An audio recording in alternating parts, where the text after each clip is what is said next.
Assalamualaikum warahmatullahi wabarakatuh.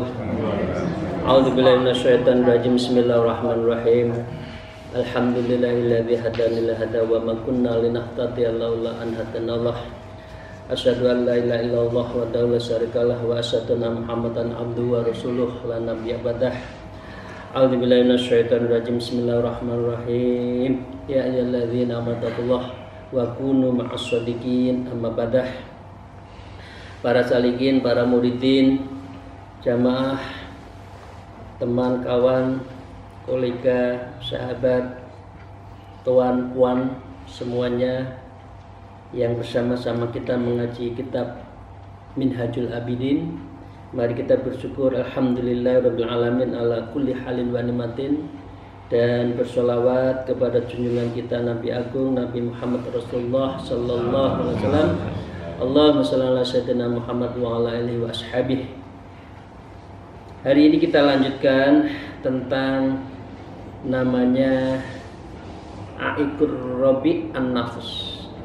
Perintah orang untuk menuju Allah adalah masih kuasainya nafsu. Ya. Karena itu Bapak Ibu sekalian, kadang-kala nafsu itu sendiri atau kadang-kala Sabtu itu bersama-sama bersekutu, dan nafsu itu saling membaur, bahu membahu. Di dalam kemarin ikut setan itu punya bala tentara namanya nafsu. Jadi kalau sudah setan ketemu nafsu berat. Padahal menurut Imam Ghazali di kitab Kimya Usadah Al-Qalbul Malik, ya, namanya qalbun itu seharusnya malik, raja yang menentukan, yang menyuruh. Wal aqul wazirah, dan akal itu adalah perdana menteri yang menjalankan. Kadang-kala perdana menterinya tidak ikut rajanya, menterinya itu karepe dhewe, beda karo presidennya. Nah, gitu. Karena dia punya agenda-agenda sendiri yang tidak sejalan dengan prinsip qalbun. Sehingga dengan demikian, kalau sudah setan bergelindan bekerja sama dengan nafsu, itu berat. Nah, karena itu dua-duanya itu harus kita lawan, dan kita lakukan apa? Kita lakukan sebuah perlawanan strategi yang kuat. Nah, karena itu kita mulai ingat siapa orang yang tergelincir pertama kali, ya, di dalam tergelincirnya nafsu. Mari kita baca. Wa qala al-mu'allif fi hadzal kitab wa nabihima bi ulumiyya fit darain. Amin ya rabbal alamin. Wa awwalul maksiyati la ta'ala kanat minal iblis. Wa kana sabubu ba'dal qadha as-sa'i sabiki hawan nafsi bi kibrihi wa hasadiha. Yang pertama kali orang yang jatuh karena maksiat, dan itu karena nafsunya, kanat minal iblis, itu adalah iblis. Wa kana sabu ba'dal qadha, dan penyebabnya adalah ketentuan yang tertentu adalah karena hawa nafsunya, kesombongannya, hawa nafsu dan kedengkian. Ini cerita iblis. Iblis al-qadhu ba'da ibadah samanina al-fasanatin ala makila fi bahrid dolali fa ghariqa ila abadil abadin. Dulu ya, iblis itu ahli taat sebelum ada manusia. 80.000 tahun, ya, ini menurut satu kitab, di dalam kitab ini menurunkan dia tuh ibadah, dia menyembah Allah, dia tulus. Nah, karena ada manusia akan diciptakan, sehingga terjadi perdebatan itu antara malaikat. Malaikat mengatakan, ya Allah, apakah engkau mau menciptakan makhluk lain yang akan menjadikan negara itu hancur, dunia itu rusak? Kata Allah, enggak, saya akan ajari mereka menjadi khalifatul fil ardh. Iblis datang, wah, akhirnya taslim kan? Malaikat? Ya, saya ikut, saya taslim, saya sujud. Fasasadu illa iblis, kecuali iblis. Ya, kemudian iblis gak mau, kemudian dia tersesat hingga tenggelam selama-lamanya. Itulah cerita pertama kali orang yang dikuasai nafsu karena keangkuhannya. Ana khalaqtu minna, saya diciptakan dari api. Ya, sedangkan dia khalaqtu minan tin, dari apa? Tanah. Loh, saya api loh. Kok kalah karo sama lumpur endut. Nah, ini bahasa Jawa ya. Enggak, saya enggak mau. Ah, udah, hancur. Nah, karena itu sebab di saat di sana belum ada dunia, masih di surga kan itu kan, ya, dan tidak ada makhluk dan tidak ada setan, nafsu tetap wujud dengan kesombongannya dan kedengkiannya, maka nafsu ketemu di dalam iblis dan iblis akhirnya berbuat karena nafsu itu. Ceritanya itu ya. Nah, ini yang pertama. Yang kedua, ya, Bapak Ibu sekalian, izin. Tsumma dzanaba Adam wa Hawa alaihi salam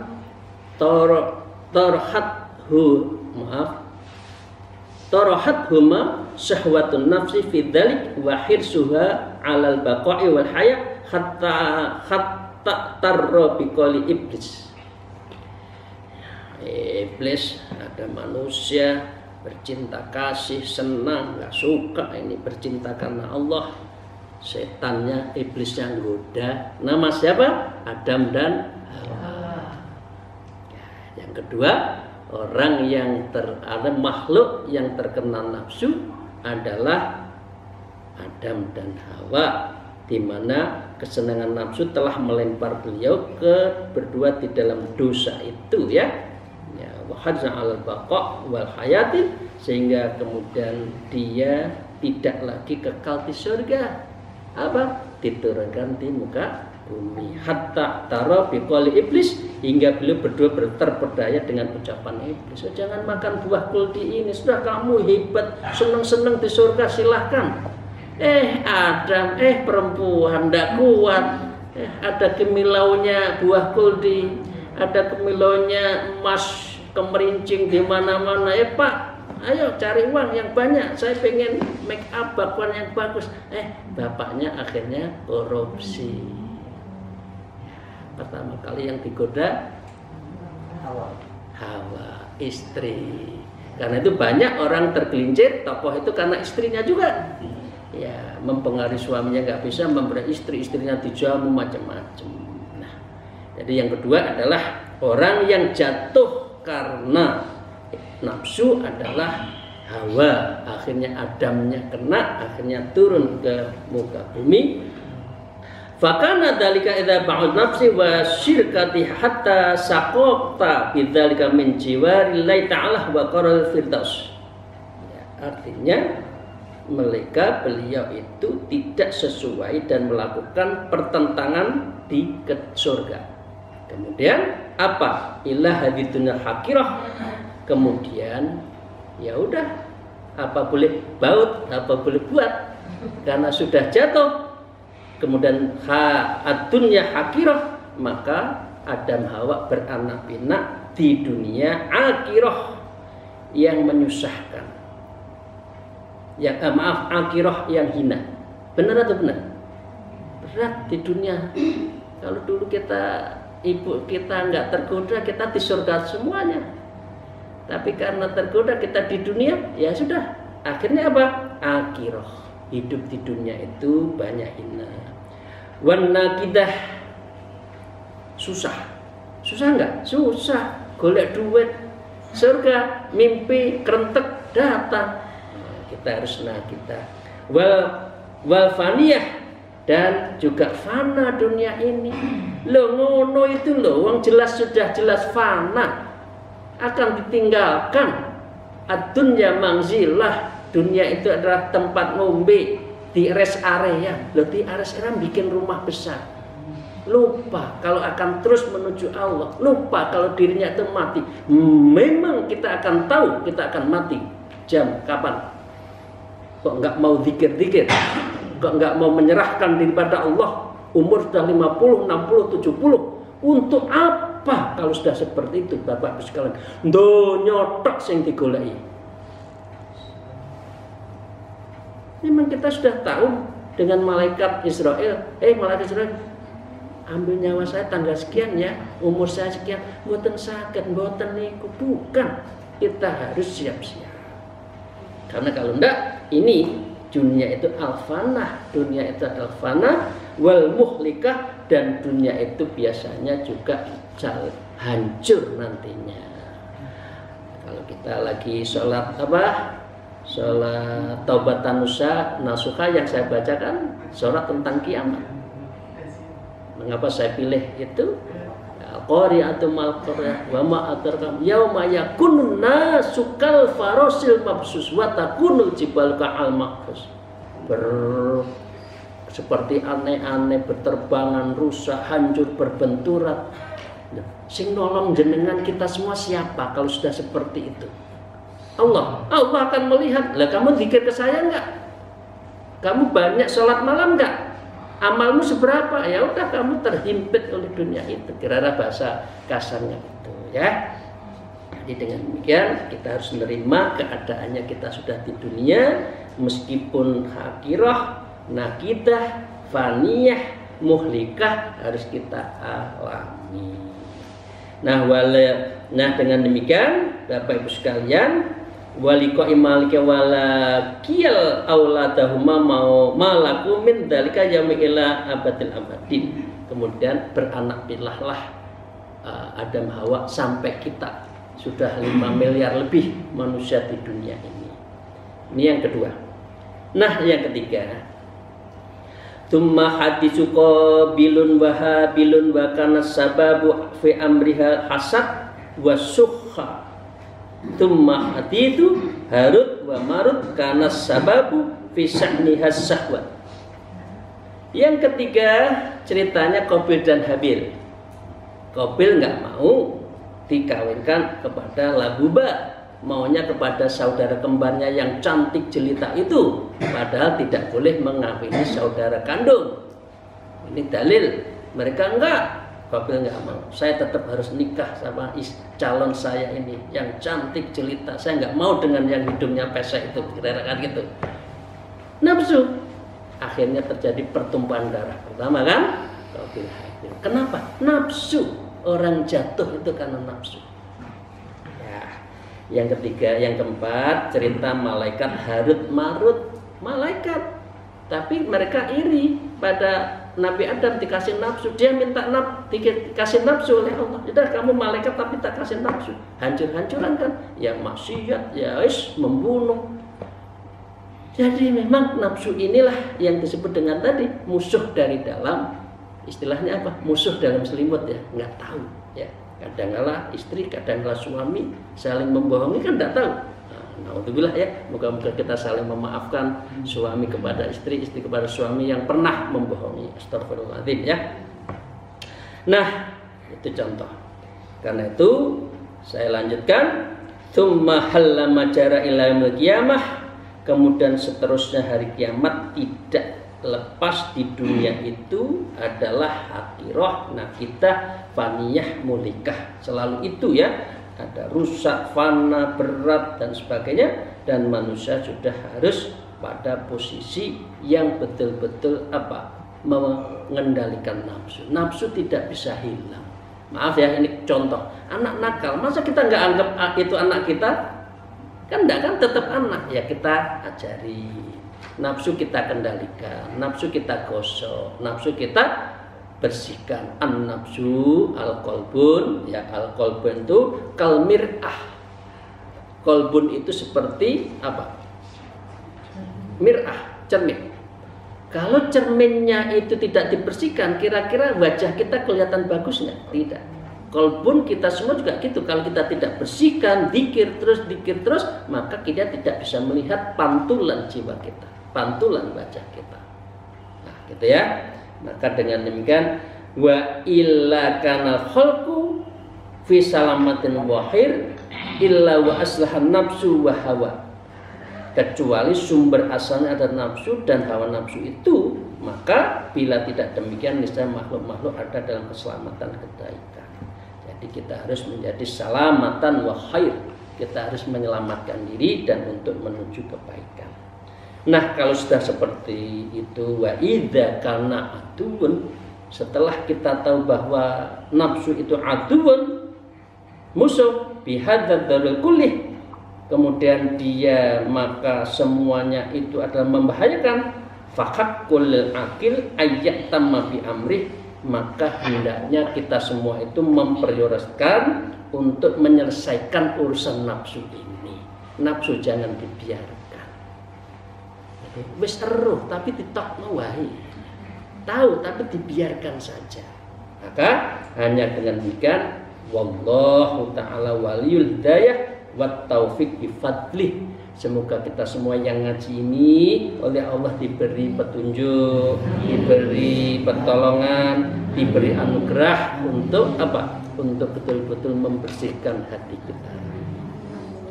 Bapak Ibu sekalian, saya lanjutkan. Wa qala al-mu'allif fi hadzal kitab, fa in qulta famal hillatu idzal lana fi hadzal aduwin wa matadbiri fi amrihi fabayyin lana dzalik. Ini bertanya. Lalu kalau kita sudah tahu musuh, famal khillatu, apa strategi kita? Nah, ini sudah mulai terapi ya, mulai injeksinya sudah mulai ada, obatnya sudah ada. Ya, sedangkan dia musuh yang nyata, maka dengan demikian dia juga pertama wa ma tadbiru fi amrih, dan apa bentuk pengaturan semuanya itu, fabayyin lana dzalik, maka jelaskan kepada kami. Ini pertanyaan, karena ini kan kitab hasil dari pertanyaan murid-muridnya kemudian ditulis oleh Imam Ghazali. Kemudian beliau menjawab, Imam Ghazali mengatakan fa'lam anna dzakarna fi ma taqaddama anna amroha asirun sabun, maka ketahuilah sesungguhnya kami telah menjelaskan uraian terdahulu dalam bab-bab terlalu idza lam yunqaru bi marratin, sebab tidak mungkin menundukkan hawa nafsu itu sekali. Ibu bapak sekalian, nafsu itu tidak bisa dikandani sehari. Jangan makan enak, itu nanti kolesterol. Wah, ada makanan daging, ada lemak gurih, ada sate daging kambing, makan lagi. Karena nafsu itu nggak bisa dikandani. Koh ruha bimarrot itu nggak bisa. Kan dua blek nafsu ini. Ya, ini bahasa Jawa ya, dua blek ini. Ya. Kasail ada idahil matiyatin wa'alah, seperti terhadap musuh-musuh lainnya, sebab hawa nafsu itu kendaraan dan alat bagi setan. Karena apa? Nafsu selalu berhubungan dengan setan. Maka dengan fakila anna a'rabiyun ta'alin sanmihan faqala kabbata wa'ala kullu atumin laka illa nafsika, maka sesungguhnya seorang Arab dusun, ini orang apa istilahnya makolah ya di daerah itu, orang kampung mengatakan apa? Kabatallahu ta'ala kullu aduwin laka illa nafsika, semoga Allah membinasakan setiap musuh bagi kami kecuali nafsu. Memang nafsu nggak bisa dibunuh, tapi dikendalikan. Karena itu doanya apa?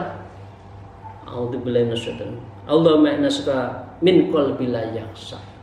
Ya Allah, jaga kami dari qalbun yang tidak khusyuk, wal ilmi wal amal lanfa, dari amal dan ilmu yang tidak bermanfaat, wa bidu al yasma' wal istajab. Ya Allah, jaga saya dari doa saya yang tidak engkau dengarkan dan yang tidak engkau dengar. Kabulkan dan dengar. Wa bin nafsi latasba. Ya Allah, kendalikan nafsu itu yang seperti kuda Troya.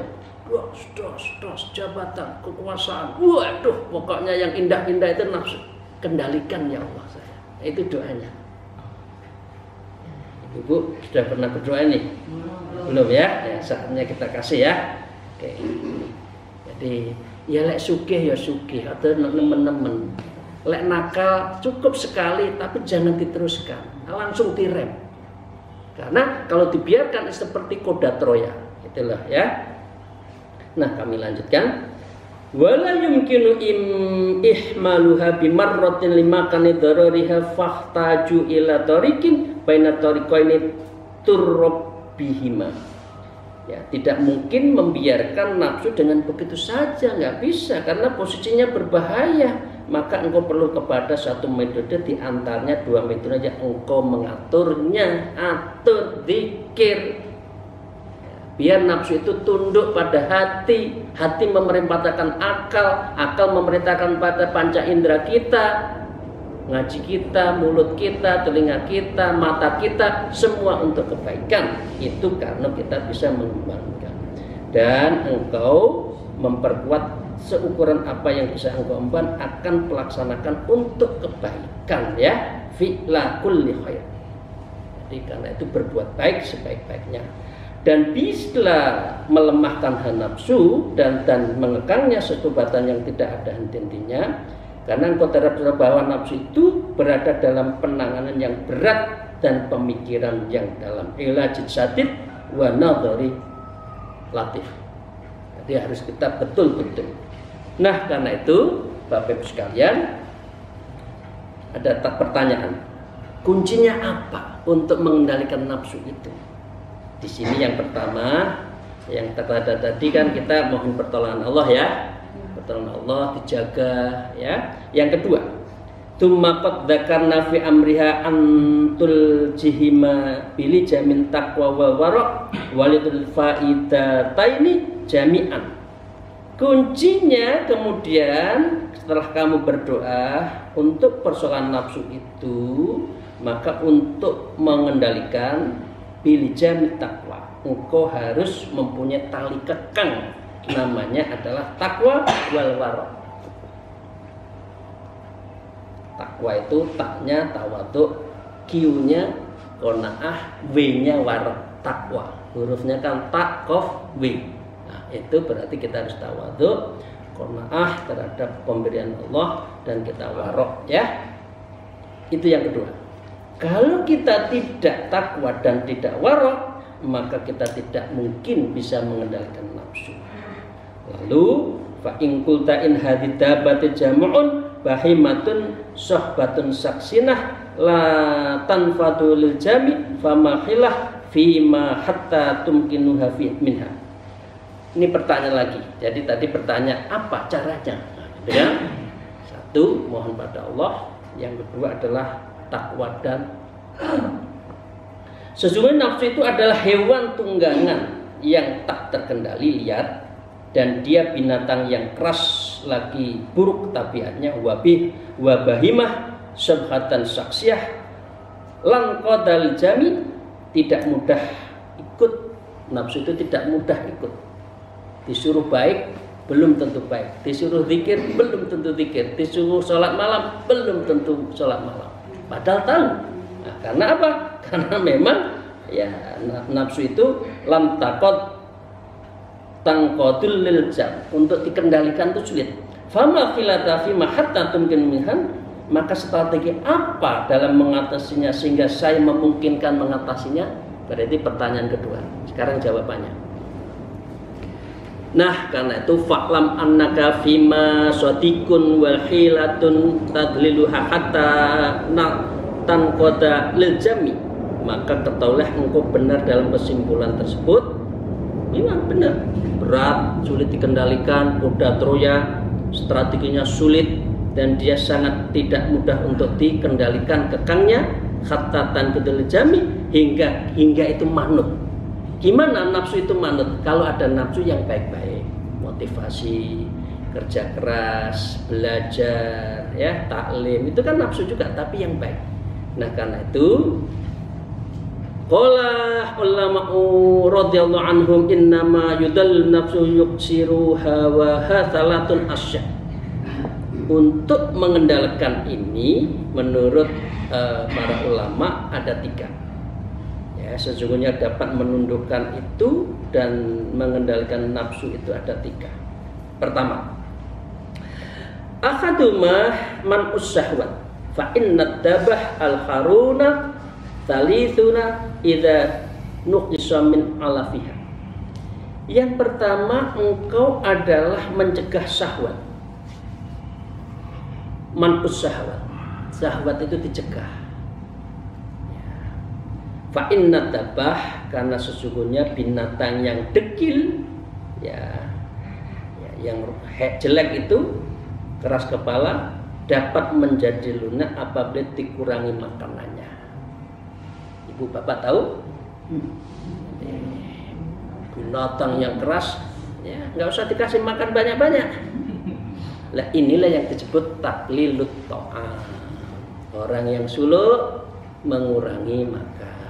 Taklilul kalam, mengurangi, jangan banyak kalam, banyak bicara, sedikit bicara, jangan sedikit bicara. Taklilun naum, mengurangi tidur. Ibu kan maaf saya mohon maaf. Ini belajar. Kalau enggak gini enggak akan biasa. Zikir selesai jam 11 sudah istirahat, jam 2 setengah 3 sudah bangun, siangnya lagi selonjor, ingat belum duduk lagi. Ya betul kan? Masih harus 14 kali duduk. Nah, nafsu itu harus begitu, harus dikekang. Kalau enggak, dia tidak bisa. Jadi harus dikendalikan. Ini namanya apa? Ini namanya adalah riyadhatun nafs. Jadi dilatih, nafsu kita itu dilatih. Kalau enggak gitu nanti nafsu ngobrol-ngobrol. Sambung ya, yang pertama. Jadi kurangi makan. Seperti hanya binatang yang macam-macam itu, makannya kurang ya lemah. Kalau Anda puasa, insya Allah kan pikiran yang neko-neko sudah nggak ada.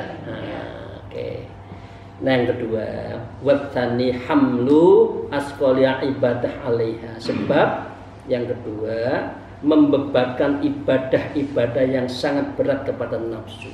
Bunuh nafsumu dengan ibadah. Jangan sempat nafsumu itu merajalela sehingga mempengaruhi seluruh jiwa kita. Sebelum dia kuat, bunuh dengan ibadah.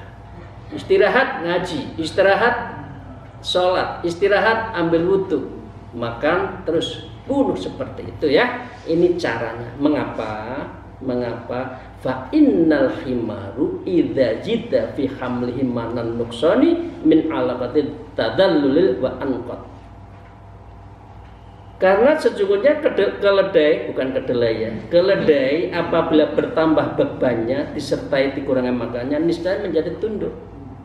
Coba, ini kan binatang yang bodoh kan, nafsu itu sebetulnya bodoh. Hajar dengan ibadah, nanti dia lemah. Tunggangi nafsu itu, dia kan kendalikan kan, kasih beban yang berat, sholat, zikir berapa kali, baca Quran, wudu, terus nafsu dihajar, kemudian dia akan tunduk seperti khimar. Khimar itu kalau makanan sedikit, kemudian bebannya berat, dia malah manut. Nah, nafsu juga gitu, hajar, ya. Jadi riyadhatun nafs, mujahadah. Kita harus melakukan mujahadah. Jadi bagus sekali orang suluk mujahadah dulu, riyadah, ya, baru namanya nanti muraqabah. Muraqabah ada 3, muraqabah sifat, af'al, sifat, ma'iyah. Semua itu didasari oleh dzikrul latifah, zikir latifah. Allahumma amin. Allahumma shalli ala sayyidina Muhammad ya. Kita bersyukur kepada Allah. Nah, yang ketiga, wattalitu isti'anatu billahi azza wa jalla wa tadharu ilahi bi ayyinaka wa illa fala makhlusa. Untuk mengendalikan nafsu, bermohon kepada Allah sepenuh hati, tadarru dan ilahi kepada Allah bi ayyinaka wa illa fala makhlusa. Sebab Allah akan membantumu kalau kita tadarru, dan bila tidak demikian maka kita tidak akan selamat orang yang tidak mengendalikan nafsu. Nah, terakhir, amma tasma'u qalu Yusuf alaihissalam inna nafal amarah bisu illa ma rahimah rabbih. Ingat apa yang disampaikan Nabi Yusuf di dalam Quran Yusuf di ayat 53 itu, sesungguhnya nafsu itu selalu menyuruh kepada kejahatan kecuali nafsu diberikan rahmat oleh Tuhanmu. Mari kita berdoa moga-moga nafsu kita itu diberikan rahmat kepada kita.